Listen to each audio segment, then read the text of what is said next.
Hello. Hello. Welcome back to the office. Yeah, thank you.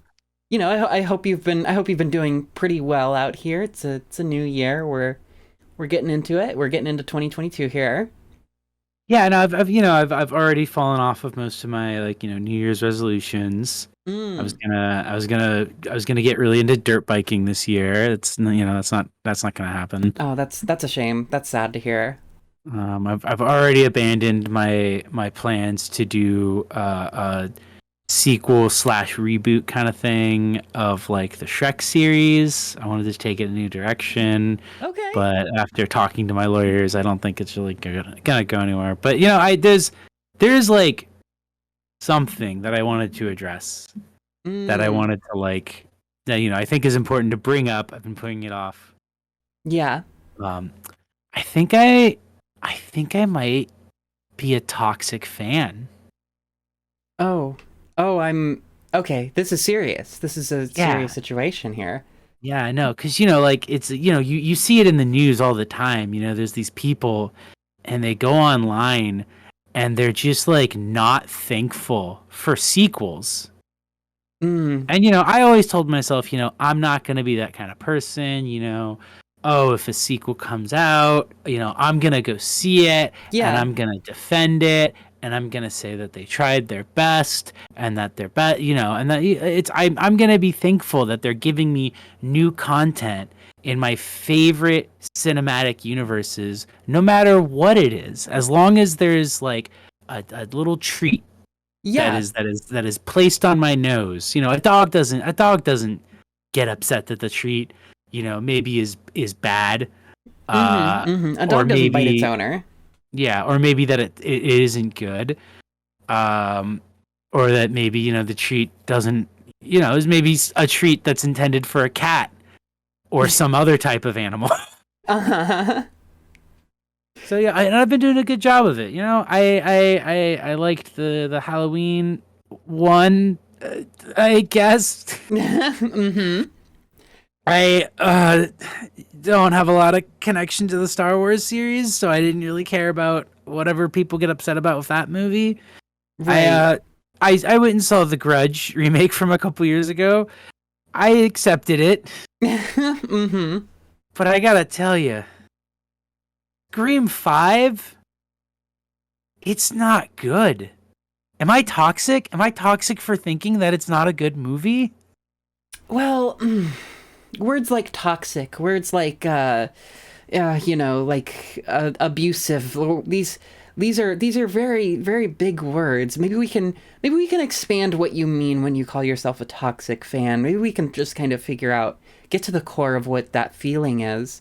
Um, Now, when you say toxicity, or toxic, what do you mean by that? Do you mean that you have a adverse reaction to it? Are you thinking about maybe stalking and killing the creators of the film or anything like that, or is it Oh, just I something that you mean, don't like as much?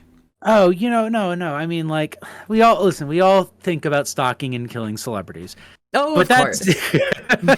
but that's, I liked Ready or Not. I don't hold ill will against these guys. I think that it's like cool that they got to do a franchise entry into something that matters a lot to me. But I'm fine just accepting that like it's not going to be a Wes Craven film. Wes Craven's been dead for 7 years. Mm-hmm. This is true. Rest in peace, Wes. I just feel like if I'm trying to meet you at where you're at, you shouldn't spend, say, 30% of your runtime telling me that I'm a piece of shit if I don't think the movie is good. Or that maybe if I have to, or, maybe that if I feel like, oh, you're missing a lot of the things that I think make the Scream series work, and instead of trying to tell your own story of it, you're just kind of throwing a bunch of things and going like, and then scolding me for not liking them. I kind of feel upset, but not like mad in a way where I want to like scream at them on Twitter, but in a way that I want to be able to say that movie fucking sucked, and I'm actually kind of offended that you think that the solution to making your movie not suck is to tell me that actually I'm wrong for thinking it sucked. I mean, that's always a winning strategy, right? Is to just kind of have these pastiches of your audience that are, you know, kind of demeaning and not super focused on the human element. I mean, well, let's. I mean, it worked so well for Roland Emmerich. You know, have his classic inclusion of Ebert and Roper in Godzilla getting murdered. Oh yes. You know, you have Michael Crichton making Ebert and Siskel. You have Michael Crichton making Ebert a pedophile in his books. Which, you know, really a lot of Ebert, hate that people put into their stuff. Which, like, Roger Ebert, not quite the man. Not quite the negative influence in Hollywood of someone. Let's just say Harvey Weinstein, for example. Yeah, and I get it. I get it. You know, the fans are so entitled towards like wanting something to be good, but it's like, what if they just made the movie good? Or what if they just made a good movie? They didn't have to make a good Scream movie. They could have just made a good movie. But instead they made a bad Scream movie that's also a bad movie. Well, okay, let's... these discussions can get a little bit contentious, and what I want us to kind of start with here is a little bit of an open-faced compliment sandwich situation, as we like to do here, whereby... Okay, like, was there anything you liked about Scream? I can't call it Scream 5 because it's called Scream, but it's Scream 5. It's I believe the official title is Five Cream.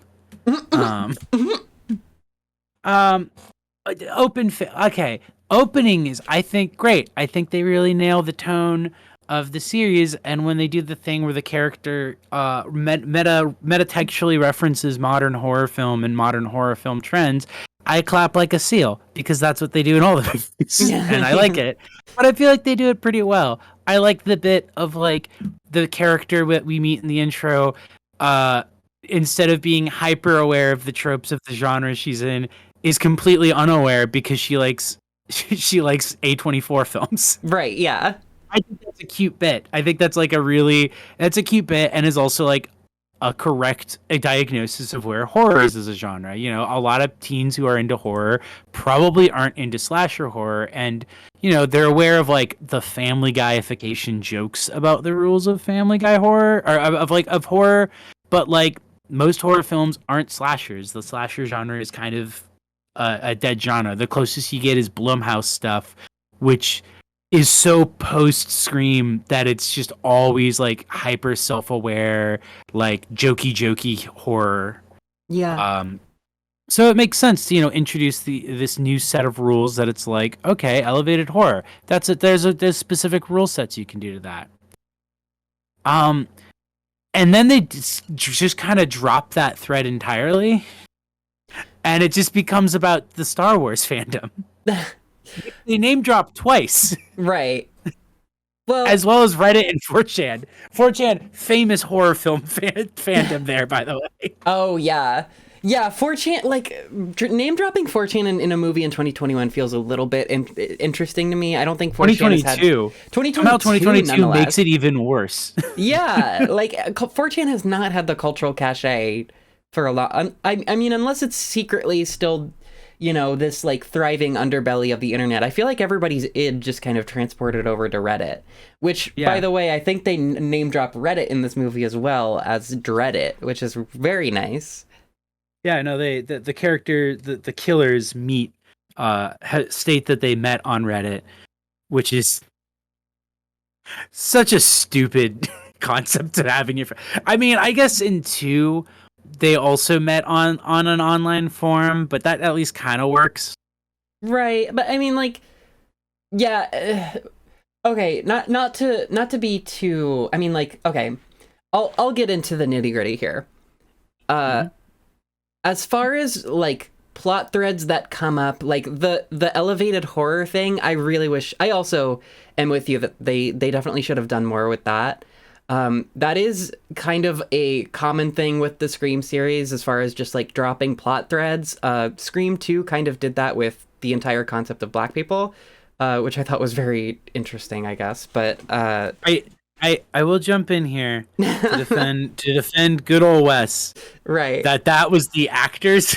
That was because he asked the actor, because Wes Craven is a white dude, hey, what would this is a critique I hear a lot, from like black fans of horror, what inappropriate response here? And the guy's response was, oh, I'd leave. I just fucking leave. And so that's what he does in the film. He's just like, no, I'm out of here, bye. Yeah, really.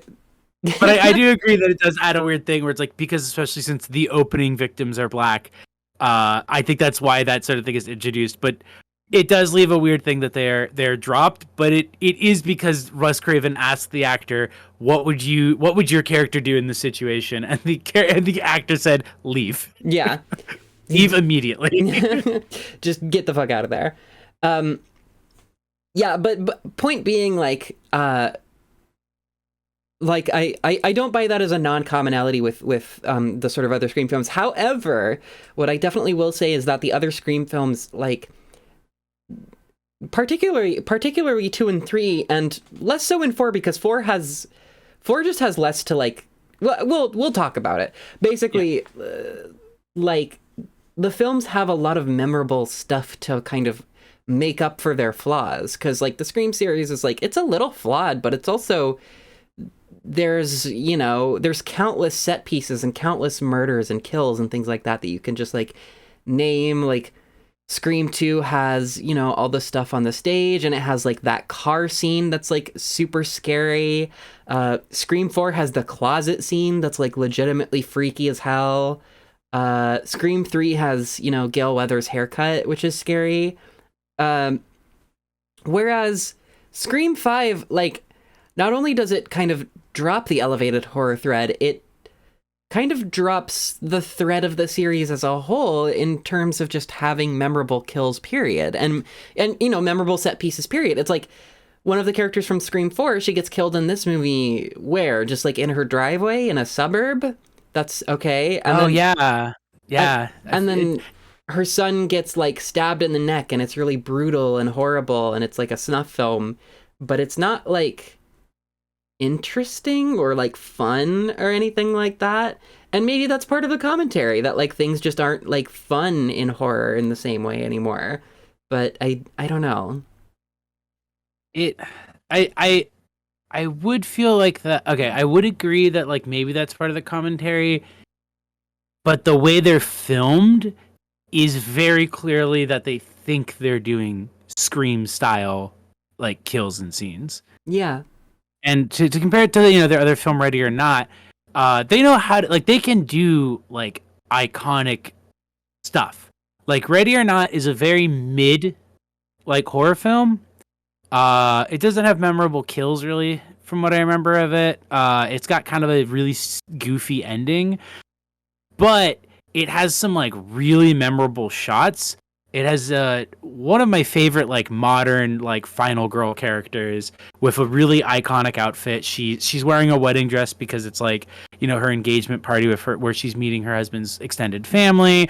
As the events of the film go on, she like rips the lower half of it off, puts on these like dirty old Converse, which is sort of a commentary on how she's like a lower class woman, kind of like up until that point in the film play acting at being higher class because she wants to fit in with her rich boyfriend's family.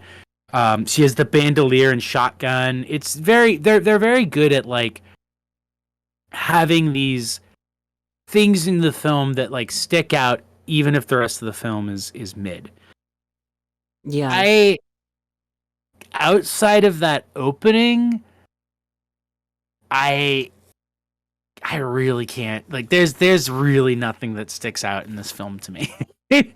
Yeah. The thing that sticks out the most is the scene they show from the new movie, or the fake stab movie, where he has a flamethrower. Oh, sorry, no. One thing does stick out to me. The weird dubbed in line where they smash what is clearly a bottle of vodka over one of the killer's heads, and she says, "Is that hand sanitizer?" Weird. Just That stuck weird. out. But that stuck out to me because it was very weird. Because it was clearly like dubbed in, and it felt like there was some weird like thing, like continuity error or something that they noticed. Maybe it's because like they were like, oh, if we just have it be vodka on her, it just looks like it's water, so we'll make it goopy to set up the fire kill that happens to her. But then like they realize that that doesn't look like vodka, so they're like, "Oh fuck, what do we do?" Well, everyone has hand sanitizer now because of the pandemic, so we'll just have her say that it's hand sanitizer. But like, why?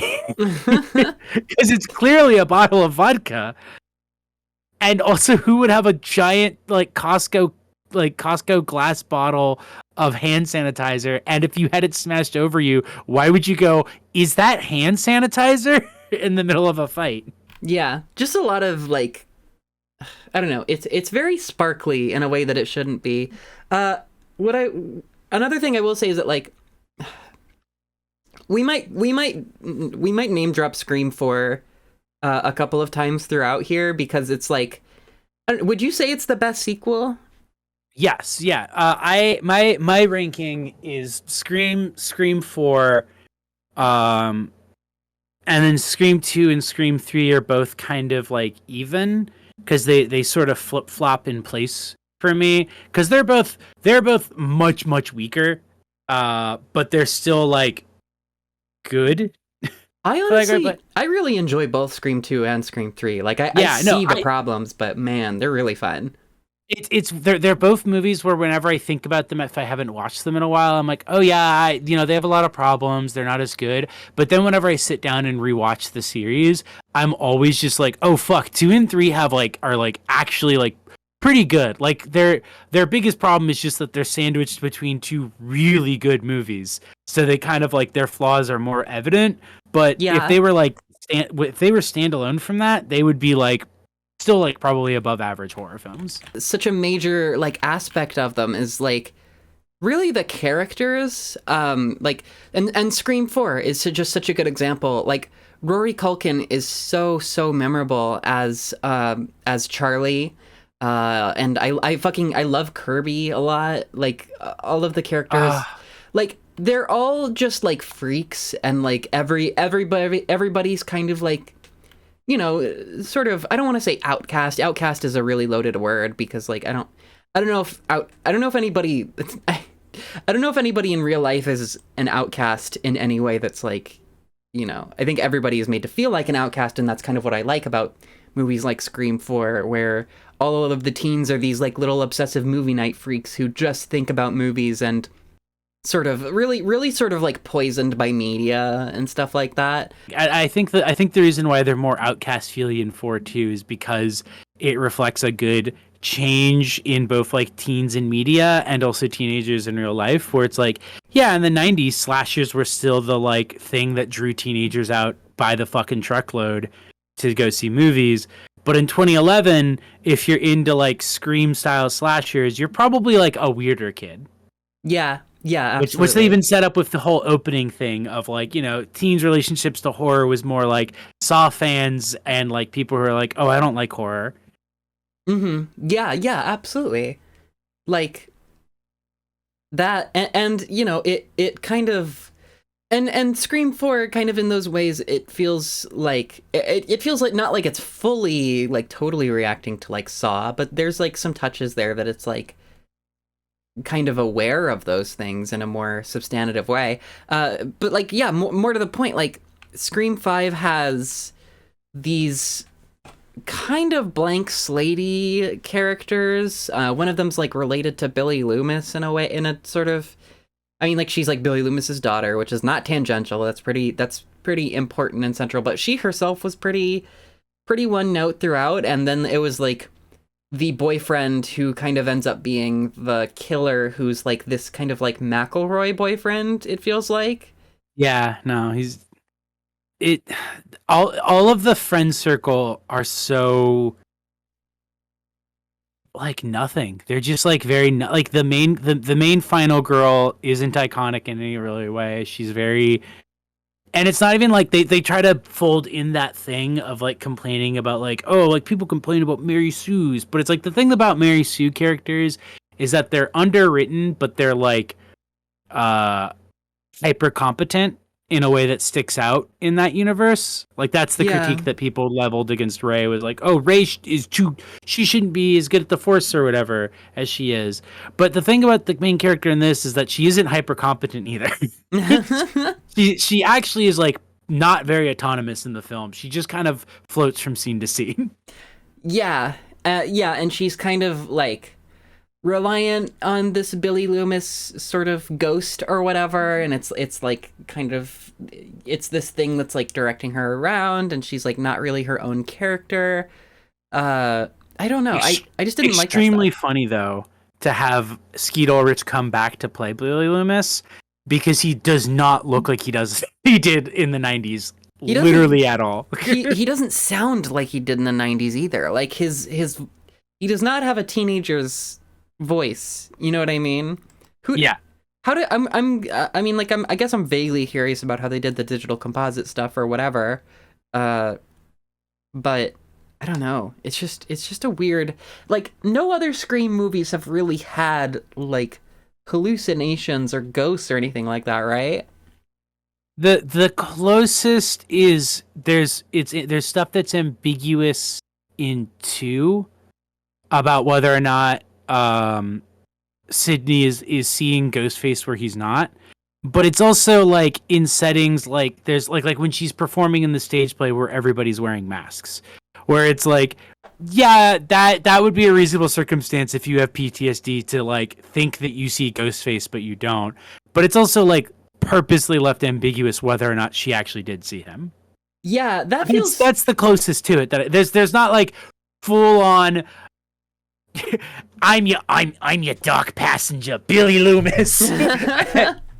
right. Yeah, absolutely. Like, and that's the thing. It's like that, all of that stuff. And that brings me to kind of another point as well. Like, that is the thing you described, that Scream 2 scene. That's conceivably like Sydney having like a PTSD moment. You know what I mean? Yeah. And there's also all sorts of stuff in like that great scene in Scream 4 where they open up Sydney's trunk and it's covered in blood, and she just stands there with this like distraught, dissociating face. Like, she is such a good, Neve Campbell is such a wonderful like actress at dissociating and just having these like PTSD attacks, because she's just like, you just like want to do something for her, like not hug her because she's clearly in a place, but like, you know, but like you don't really get any of that acting or any of that thematic content in Scream 5. She just kind of like is very to the point and very like, we gotta kill Ghostface. He fucking killed our guy. Ghostface is back, and this time we got to get the whole gang together to stop him. It's so weird because it's like, it feels like all of the original cast who comes back is not having fun, despite all of the press stuff talking about it, and they're like, oh, it was so nice to do this thing, you know, in memoriam to like Wes. None of them seem like they're enjoying it. They're all phoning it in. Like, it literally feels like if they had cast different actors to play them, it might have been better. Honestly, yeah, like I don't know. I don't think it's that Neve Campbell, David Arquette, and like Courtney Cox all like lost the ability to act. Like, it's definitely not that. It's just clear that they just like are not getting the same direction that they got before, and are like not very invested in the source material, or like in the script, like at all.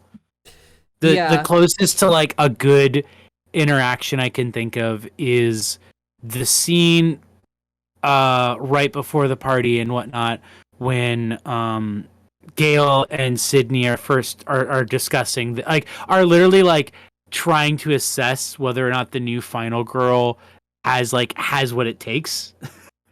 Right. Like Yeah.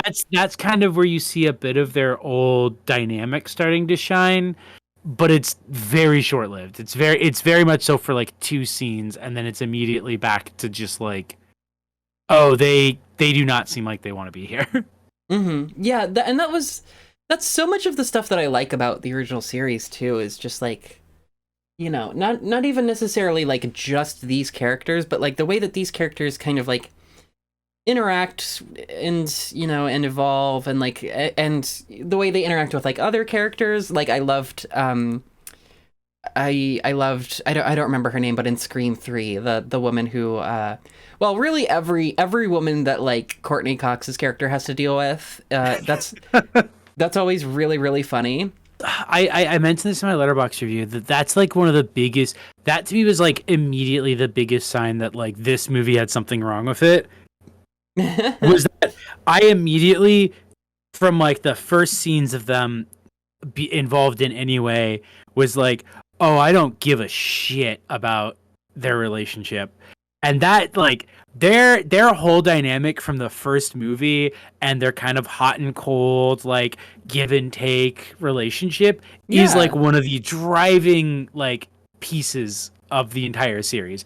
Especially because it gives, with Chapter 2, the fact that the series shows that it is willing to kill main characters, it adds tensions to it. It adds tensions to it because it makes you feel like, oh fuck, like if one of them could get killed because it would make really good motivation for the other one, or it Yeah. gives really good motivation because within their world they are aware that like they're not that after the second one they're completely fair game to be killed, and so it gives real stakes to it. And then ironically in this one, them killing Dewey off immediately makes it clear that Gale and Sydney are going to make it to the end. Yeah.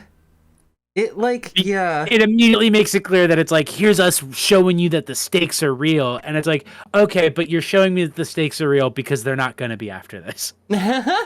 This is the one situation where the stakes are real, because we're 5 films in, and the time to do this where it would have meant something has long since passed.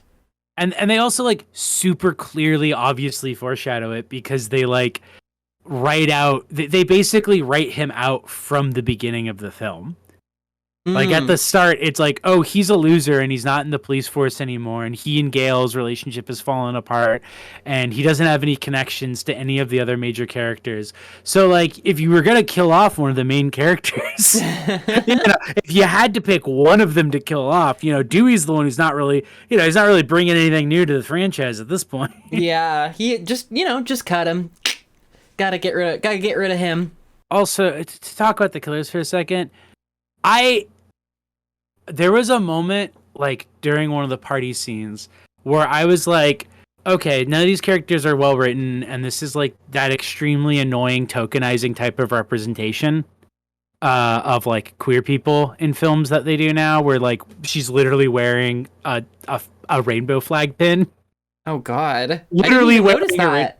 Oh yeah, in the party scene, the gay girl, Randy Meeks's niece, I think is what her relationship to him is. She's literally wearing a rainbow flag pin Okay. to tell the audience that she's gay, and I was like, let her be one of the killers. Give us a toxic lesbian ghost face. That's all I want. Yeah. And they didn't even have the balls to do that. That's fucking fucked up. If they did that, I'd have been like, that is a good twist, because not only is it like you're making Randy Meeks one of the killers again, basically, but it's also like you were giving us gay Ghostface, which shows an understanding of what the Scream fan base loves, which is evil gay people. It's not representation if you put gay people in your film and they can't be evil. Like it's bullshit.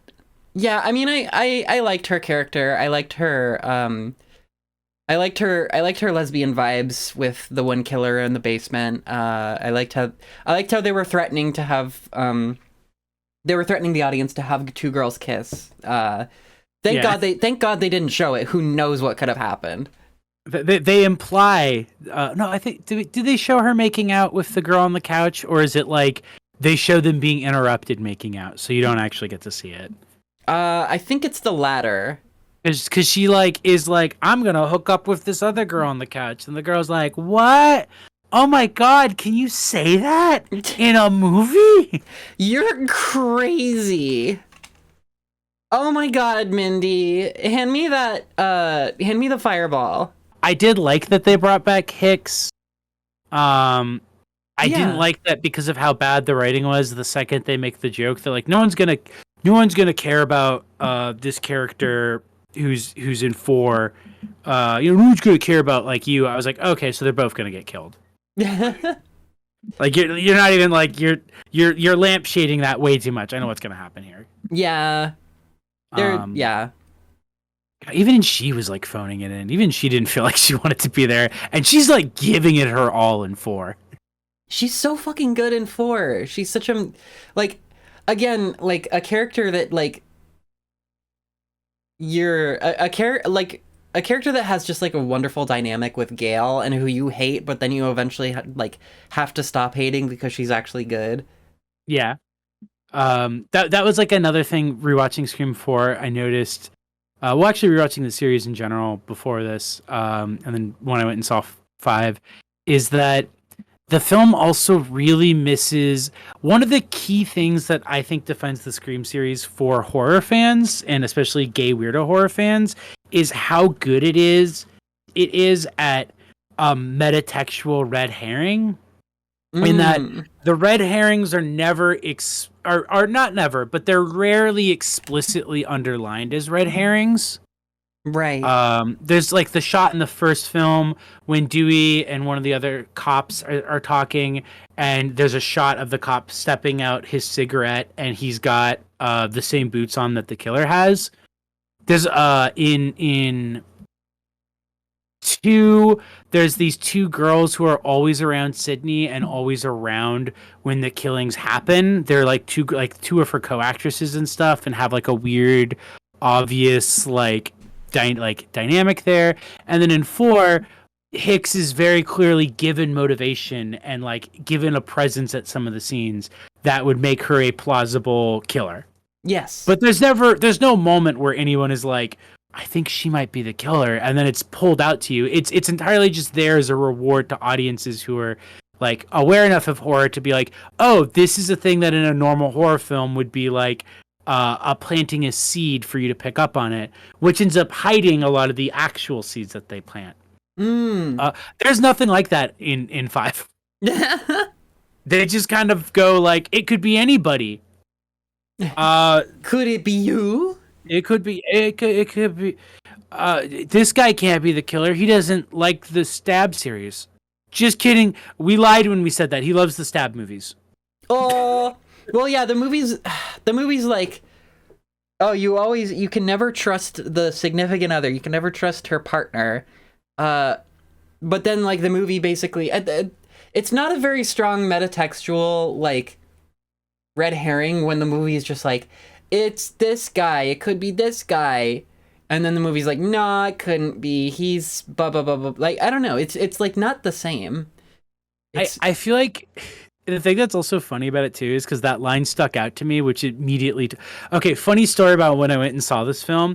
There was that scene and that line, and then when I went out to go get a drink because a really boring scene was happening afterwards, some other screening of it had gotten out in the lobby, and some dude very loudly said, and it was her boyfriend. And I was like, shit. Because I remember it, because I was like, there's no fucking way that's going to be what the twist is, because that would be so stupid if they have that line, because that line doesn't make sense, because the killer's only the boyfriend in the first movie. And the second movie, the whole thing in it is that she doesn't trust her boyfriend because of it, and then he ends up not being the killer. But the boyfriend reveal is only happened once. Yeah. Why would Dewey be like, it's usually the boyfriend? Right, yeah.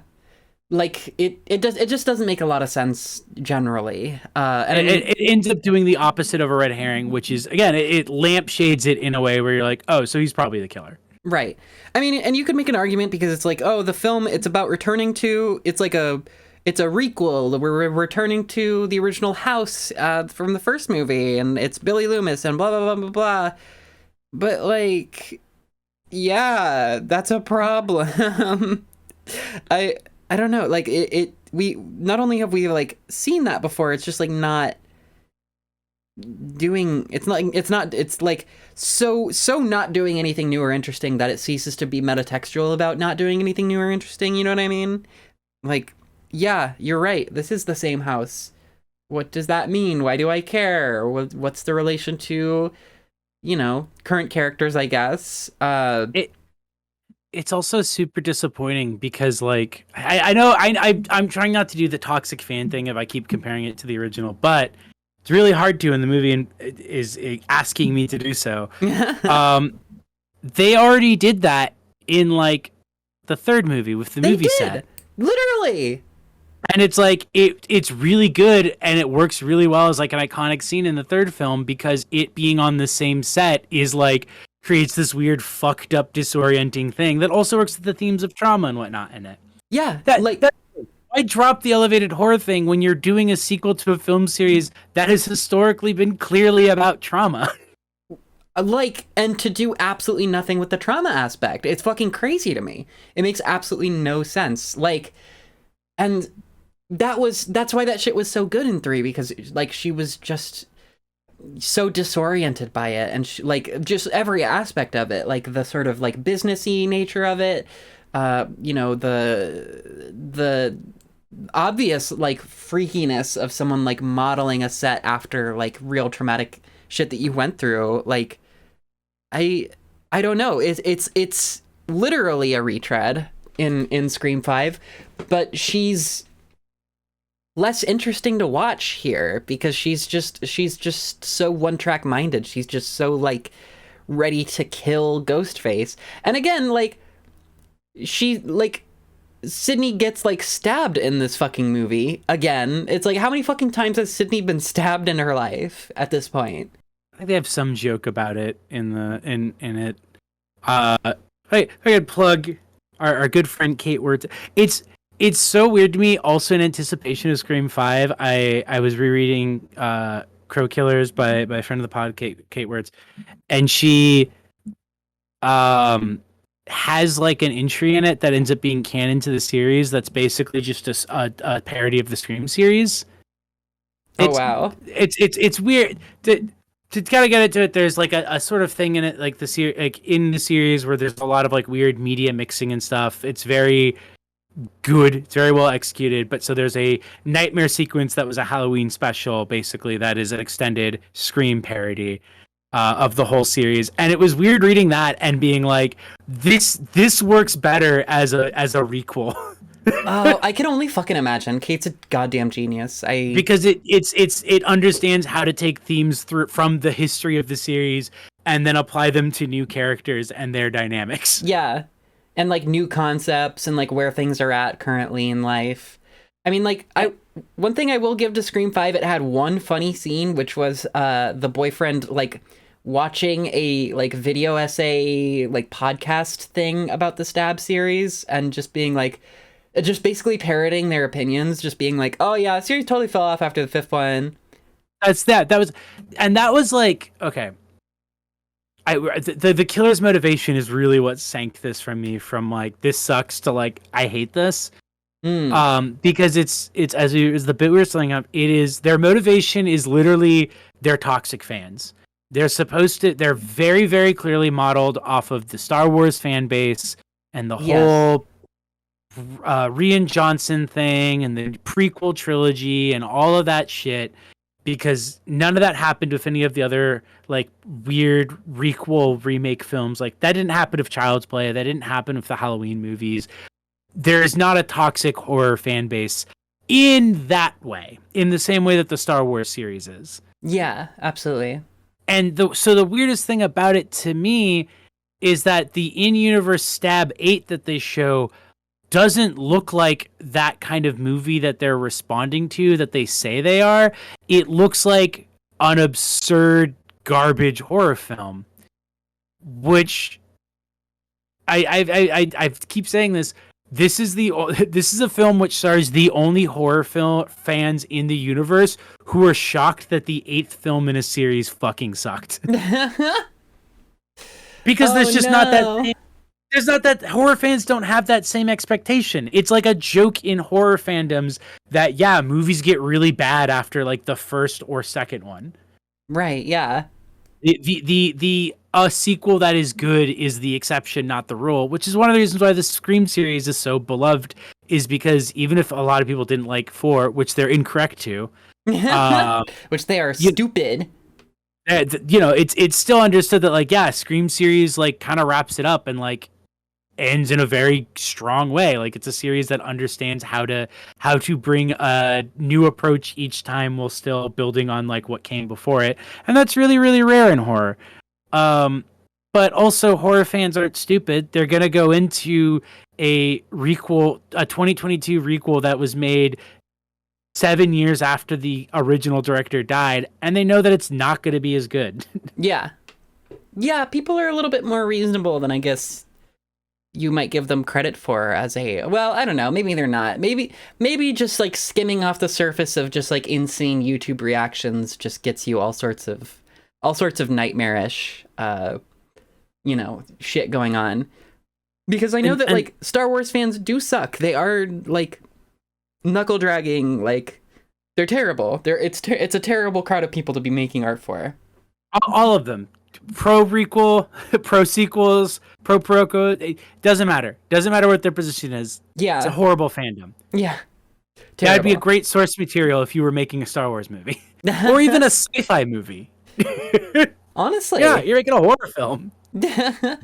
Yeah, exactly. Like you're name dropping Hereditary, but you're not really doing Hereditary scares, you know what I mean?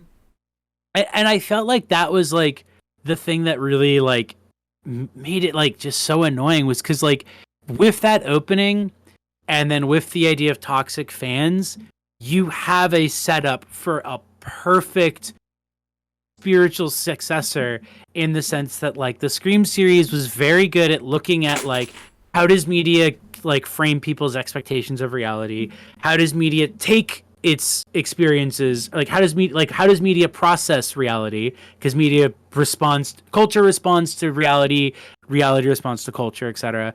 How do teens who grow up like saturated with media process all of that, and like what kind of like fucked up sociopath can be born from taking like the worst possible like lessons from that? And so if you wanted to do a movie about toxic horror fans, the killer's motivation should have been that they are anti-elevated horror. Yeah. Not this like weird like, oh, like those horror scenes are my like childhood, like you're pissing on my childhood, these matter to me a lot. It should be just like, oh, their motivation is that nobody has respect for the classics anymore. No one cares about like these films anymore. And when they remake slashers now, they just make them about like feelings and boring bullshit like that. It's not about the kills or the scares. And then you can have a cool metatextual thing where the reason why the new generation is struggling or like is particularly vulnerable is because they don't know what the rules of slasher films are. Yeah. Zoomers aren't going to be like, oh, here are the rules of it. They're going to be working on the rules of like, okay, we have to figure out like, what is this about? Because if we figure out what it's about, that's what lets you defeat it. Like in the Babadook. Like what happens to the rule about the boyfriend being the killer in like green hair pronouns world? You know what I mean? Like I'm actually curious about, like, that would make a much more interesting movie. Speaking of, I'm so excited for us to watch the Texas Chainsaw Massacre requel. Oh no! The fucking trailer of just like, if you do anything, bro, Leatherface, your pussy is canceled. Like, you're fucking canceled, Leatherface. You won't have any stands anymore. Literally fucking horrific. I can't wait to watch that. I cannot wait to eat that slop, because like, so it was so funny how mad people were getting at that trailer, and I was just like, no, I know this movie's gonna be bad. Of course it's gonna be bad. Yeah, This is a kind of bad that I have been waiting for. I have been waiting for the person who is too Twitter poisoned to make a movie like this. Yeah, just if anybody's listening, go look up the production on the IMDb production for the new Texas Chainsaw Massacre. For the new Texas Chainsaw. It is quite a read. It is. Mwah, it's beautiful. It's beautiful. It's a sight to behold. We love when an entire production is just fucking scrapped, and then Netflix just like opens up one of their like weird backlot studios to make like a $20 production. To just flip it, like flip it into something to get some clicks. Literally. Like there's that. There's also like there's like a Letterboxd review I saw, which proposed something that I think would have been extremely bold to do for this film, and that's kind of why I'm sad they didn't do that either. Which is have the killer reveal be just no one, just some guy that none of them have ever met, or like that they meet very briefly, who has like no connection to anybody, and they're just like, who are you? Why are you doing this? Literally, like, oh, I was a background extra in Scream 1. Yeah. Because like that would have also worked for the like killer's like motivation they want to do, is that it's people who aren't even involved in the story wanting to involve themselves in a story. But like they kind of do that, I guess, with the boyfriend, but the boyfriend is involved in the story within the text of the film. It just doesn't work. It's just a bad killer motivation, extremely annoying scene. The Ghostface girl killer should have had more screen time because she was almost interesting, but like she doesn't have any real personality because she's not given nearly enough screen time. Right. Yeah, absolutely.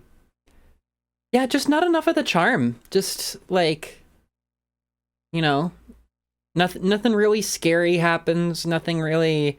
I mean, like, yeah. I mean, you know, if we're spitballing here, if we want to go the elevated horror route, just like, I don't know, like start the movie with some dead parents or something. Like the fact that it's like, again, it's like we're spending more time in hospitals and we're spending more time in like suburban houses and neighborhoods, and it's not like that's not the bread and butter of the Scream series, but it's like, I don't know, just do something with it. Yeah. Or if you're not, again, like I said, I think I would have had more respect for this film if it was just trying to do its own thing and wasn't good, than trying to trick you into thinking it's like a Wes Craven film, but it's missing like any of the empathy or like genuine love of its genre that it's doing. Yeah. It feels almost like a slasher that's embarrassed to be telling a slasher story. Yeah. Oh, because it's so unfashionable in the market right now, you know. Yeah. Which I'm so glad it seems like the wave is turning a little bit, because like when I saw this film like opening night, of course, because I am a mark, and I went home and I was like, yeah, this sucked, whatever. And it's just like all of the like initial responses were like, this is like the closest to this is the best one since the first one. And I'm like, what? This is like the worst one. This is worse than like the worst parts of 3 and 2. Literally, like, no, I'm kind of with you there. That's some serious like feeling like you're on another planet shit. Although, I mean, like, I don't know, Letterboxd is very interesting. It feels, I don't know, like things trend like really, really high when they first come out, especially if there's this sort of like integrated like Disney style push on social medias and such. But like, I don't know, like basically, yeah, like this remake is getting way too high ratings, and people are just like way too, like, I really do not see it. I just don't see it at all. Like I don't see what people are liking better about this over like 4, for example. I don't know. I can't. I think that's why it's especially weird to me, is because it's like, people dump on Scream 4, and I'm a huge Scream 4 defender, so it feels weird to see people praising this one when there hasn't been the same critical like reappraisal of 4. When 4 is the one that is like, to me, as good as the first film. Like it is, I cannot believe, like, every time I rewatch that film, it's like I get fucking chills. That one of the best twists of the Scream series, some of the coolest like killers, some of the smartest writing. I think people maybe write it off because the whole like I want to be a famous victim thing felt very boomery at the time, but he was right that he called it. Yeah. No, I mean, kind of like with Scream 1 calling the Columbine kids, he called it. That type of person does exist. Yeah. Oops. I'm of two minds about it because, like, yeah, I totally see how it's corny. It is corny, but it's also like I've lived through Twitter. I've been on the internet. I have met Jills. Like, I have met people who like weirdly model themselves after other people's trauma to the extent that they like take on other people's trauma as if it's their own, which is like what it's about. Like, that's what that film is about, is like you can escape from and recover from your trauma, but trauma has like these long reaching effects you can never possibly imagine. And Sydney's having to deal with this like fear of like, can I never actually heal from this? Yeah. Am I always going to be toxic? And there are people who are going to treat your victimhood as a thing that's almost envious in modern times, and it's a fucked up thing. And it's not like, it's not some big common like, oh, we live in a victim culture thing or whatever, but it is a thing that exists. Right. Yeah, absolutely. And Wes Craven, just like how in the 90s Wes Craven called, oh, there's going to be people who are going to want to be famous for being like psycho killers. Mm-hmm. Yeah, it's literally freaky. Like, it's very freaky to watch like Billy Loomis and Stu do their thing like literally 3 years before Columbine. Like, crazy. The fact that they had to change so much of Scream 3 like because of Columbine as well. Yeah, and like even folded that into the like meta narrative of the film. This idea of like, how do you tell a film about violence in an era where like people are not really wanting to talk about violence in media? Yeah. Oh boy. Tough. And the very smart, again, very prescient way that he did that was that he made it a film about sexual violence in the Hollywood production system. Yeah. Somehow executive produced by Harvey Weinstein. There's some really bad directorial choices in this. There's some shots that just look fucking terrible. But there's moments that they have where they're kind of doing a pastiche of Wes Craven, but like a more like, their own version of it that I think does work. And it makes me, every time I would see like scenes like that, I'd be like, God, imagine if the script was good. I think I've come to the conclusion that I'm actually not the problem and that everyone else is. Well, that's ultimately what I'm here for. That's what I'm here to convince you that, like, that maybe other people in your life are putting obstacles in your way and making lackluster sort of requels to beloved franchises, and and trying to discipline you to eat the slop by creating this spectacle out of people that you don't agree with or even like, and being like, well, they hate this, so don't you love it now? Ooh, yeah, that's the only way to get people to care about movies anymore, is like militarized like fandom war bullshit, which is really exciting. I think that's a good thing. I'm really glad they're bringing that to horror. yeah, definitely. It'll go really well, I think. It's they'll get their numbers up. Hashtag, and don't forget, you can still stream Scream, the MTV series that no one talks about because it's really bad. Yeah, we didn't bring that up because I don't know. I think I watched like half an episode and I was like, I'm not watching this. Yeah, sorry folks. I saw a Weinstein quote that was like, TV, it was like during the production of that, it's like TV is where the teens are. And it's just like, yeah, totally, man. Yeah, no, teens love to sit down and watch television at a scheduled time It with really commercial works. breaks. It really works for them. Yeah. Teenagers love consuming media within a time slot. Teenagers and have it- love advertisements. I remember seeing that quote too, and I was just like Scream, like, you know, Scream's franchise, it's gonna live on in television, and it's just like, you don't know what you're doing at all, do you? How did you become this powerful executive? Yeah, that's a question. That's a really burning question, isn't it? Oh, we know. We know. Ritualistic sacrifices. Well, thanks for coming in today. I'm glad that you were able to, you know, I hope you're feeling better about blaming the world for your problems of being toxic.